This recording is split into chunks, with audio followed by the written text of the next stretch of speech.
সুশাসনের রাজ্যে রাতের আঁধারে নিরাপদ নয় সাধারণ মানুষ। অভিযোগ, বুধবার রাতে ধর্মনগর থানাধীন কালিকাপুর এলাকায় গাড়ি করে যাওয়ার সময় একদল যুবক নেশাগ্রস্ত অবস্থায় মনোজ পুরকায়েস্তের উপর আক্রমণ করে। পরে সেখান থেকে প্রাণে বেঁচে ধর্মনগর থানায় একটি লিখিত অভিযোগ দায়ের করেন আক্রান্ত ব্যক্তি। দোষীদের দ্রুত গ্রেপ্তার করতে পুলিশের কাছে আর্জি জানিয়েছেন মনোজ পুরকায়েস্ত। আমার আঙ্কেল কাকু, আমার ছোটো কাকু কুমারঘাট আমাদের পুরান বাড়িতে খুব অসুস্থ।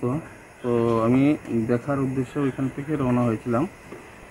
তো ফিরে আসার পথে আমি তখন ধরুন 8টা সাড়ে 8টা বাজে আমি যে জায়গাতে ইনসিডেন্টটা হয়েছে, আমি কালিকাপুর যে মেইন রোডটা আছে, মানে হাইওয়ে যেটা, কালিকাপুরটা জাস্ট পেরোবার সময় হঠাৎ করে গাড়ি নর্মাল যেটা স্পিড হয় 60-65 স্পিড ছিল, হাইওয়েতে গাড়ি ছিল না।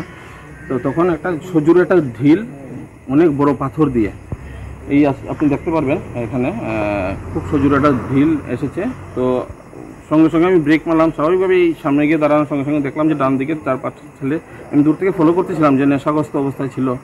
বাট যে মুহূর্তে ঢিলটা এখানে ছুড়ল, তো আমি গাড়ি থেকে নামতে দেখলাম যে নেই। তারপরে যাই হোক, আমি ওই মুহূর্তে এখানে আমার স্থানীয় একজন ছিল জানাশোনা, পবিত্র ওনার নাম, ওনাকে ফোন করলাম। উনি আসার পরে দেখলেন, ওরা টস মস দিয়ে আরও পাড়াপড়শি যতজন আছে সবাইকে জিজ্ঞেস করলো, ডাকলো, সবাই দেখলো, কিন্তু মানে কিছুই পাওয়া গেল না। বাট আমার ব্যাপারটা হচ্ছে গিয়ে আজকে আমার সঙ্গে হয়েছে, যাতে ভবিষ্যতে আর কারোর সঙ্গে, অন্য কারোর সঙ্গে, অনেকের ফ্যামিলি নিয়ে যান। আজকে ভাগ্যিস আমি আমার ফ্যামিলি নিয়ে যাইনি, তো বা আমার সাইডে যদি ঢিলটা লাগতো হয়তো বা আমি এই স্পিডে অন্য কোনো দিকে চলে যেতে পারতাম। তো অ্যাকচুয়ালি ব্যাপারটা হচ্ছে কি, যাতে সার্বিকভাবে আমি স্পেশালি আরক্ষা দপ্তরকে এটা অবগত করার জন্যই এত রাত্রে এখানে মোটামুটি এই ইনসিডেন্টটার ব্যাপারে জানাতে এসেছি যে আপনারা প্লিজ এই রোডটা একটু দেখবেন, যাতে এই ধরনের ইনসিডেন্ট না হয়, কারণ অনেক বিপদ হতে পারে।